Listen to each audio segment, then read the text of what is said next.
Hello YouTube, this is Neon, and today the topic of my discussion is going to be the killing of transgender women of color.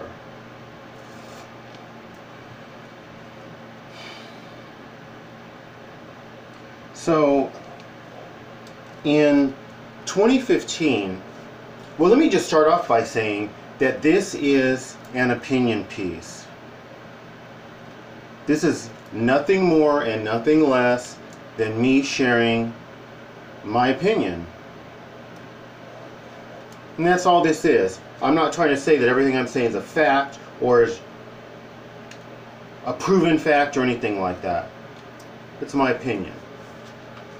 In November of 2015, I had read an article in Yahoo News that had talked about the killing of transgender women of color. And the most noteworthy portion of this article was that as of that article, which was November of that year, there had been 22 murders of transgender women across the country. And that of these 22 murders, 19 were either African American trans women or Latina trans women, which, as an African American man, gay man who's proud to be part of the LGBT community of color, I found that very disturbing. I found that to be exceedingly disturbing. So,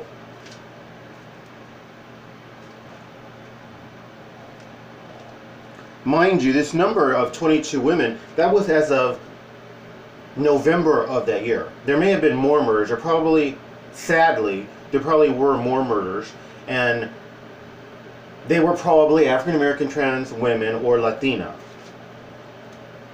Now, I wonder to myself,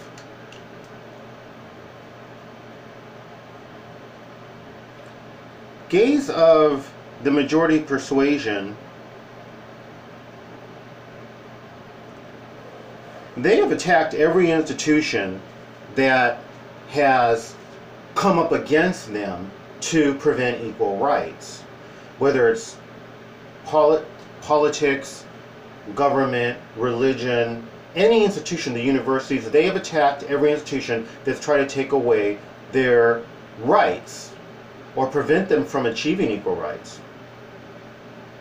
And I think to myself, why is it that we, as African American LGBT folk, or Latino and Latina LGBT folk, why is it that we're not attacking institutions within our communities to protect our trans women and to protect our LGBT folk? Why is it that we're not doing that? I do think that we are, to a certain extent. I've seen African American gays that have attacked the hypocrisy amongst some African American pastors who they themselves may be in the closet, and they're preaching intolerance against LGBT African Americans. I'm not suggesting that we're not doing it at all, but I don't believe that we're doing it in the same way that the majority persuasion LGBT folk have done it, ultimately achieving the right to get married. But this whole issue of trans women of color being slaughtered in this country, it's outrageous, it's sad, and I don't know why the LGBT community at large, to me, they don't seem to be making this a major issue. That's at least I haven't seen it. As well as the African American LGBT folk, to me, don't seem to be making this a major issue either. And I think the reason why those of us who are LGBT African American or Latina, Latino, is because that we do not make this an issue and fight within our communities and fight our minority communities for the right to live is because we perceive, and I know certainly I perceive, the most imminent threat against my wellness and my well-being as coming from the majority persuasion.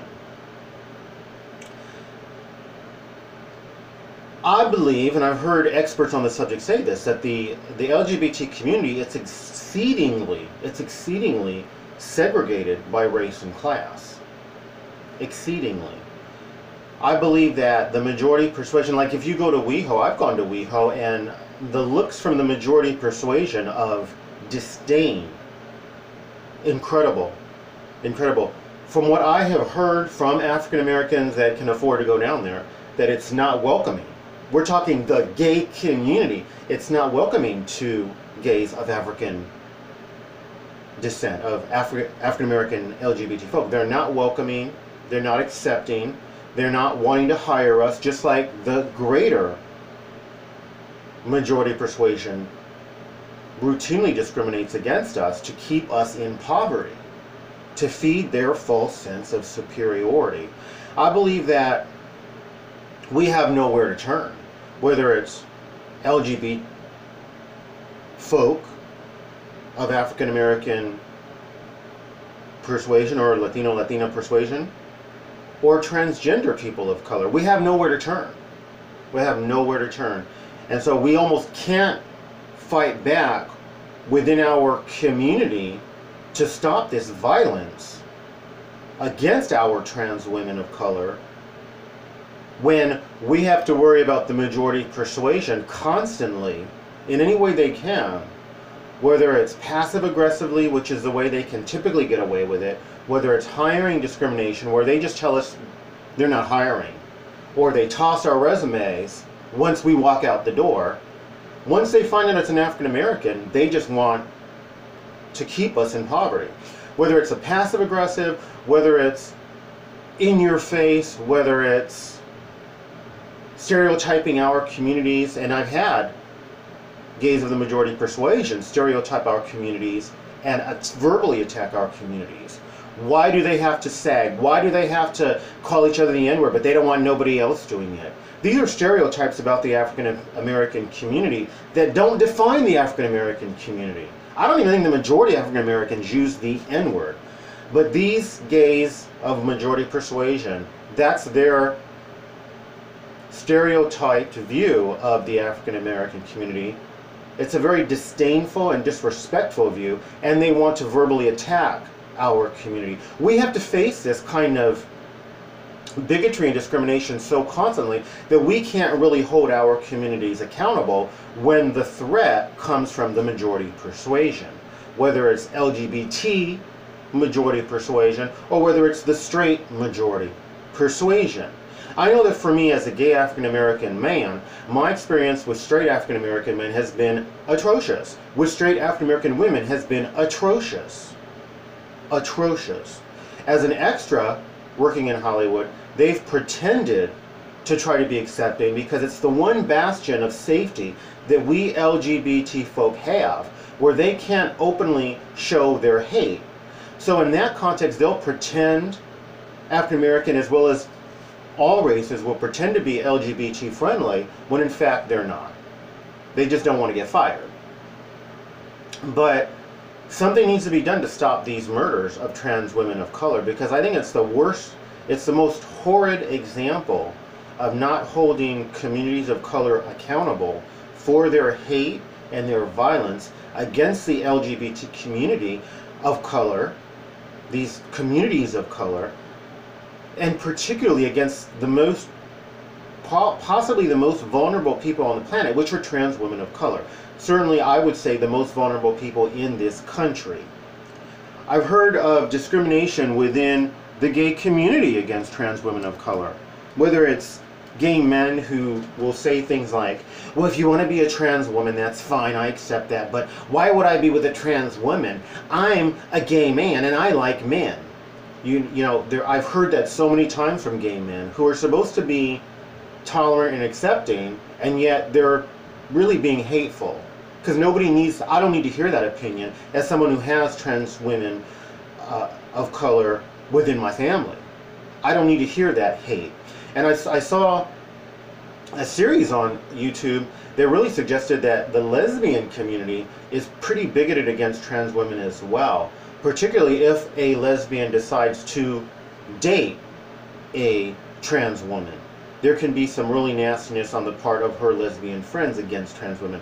I don't know to what extent this discrimination within the gay community manifests itself against trans women, but it's there. It's there, and it's something we don't talk about because the gay community, of course, we have to worry about the Christians, and we have to worry about anti-gay bigotry by the majority.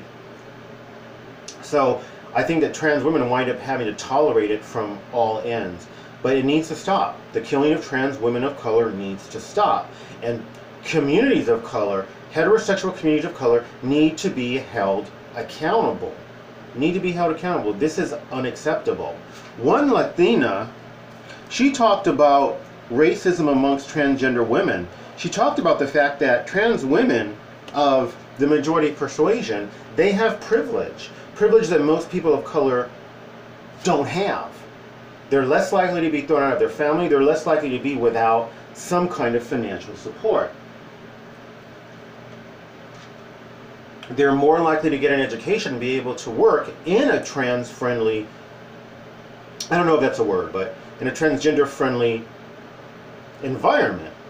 And she talked about how a lot of educated transgender women, they're the ones of the majority persuasion. They're the ones who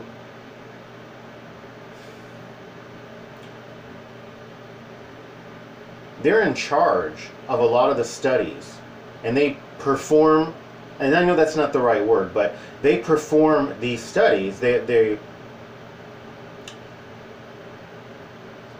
are in charge of all of these studies, and they put forth all these studies that regard trans women.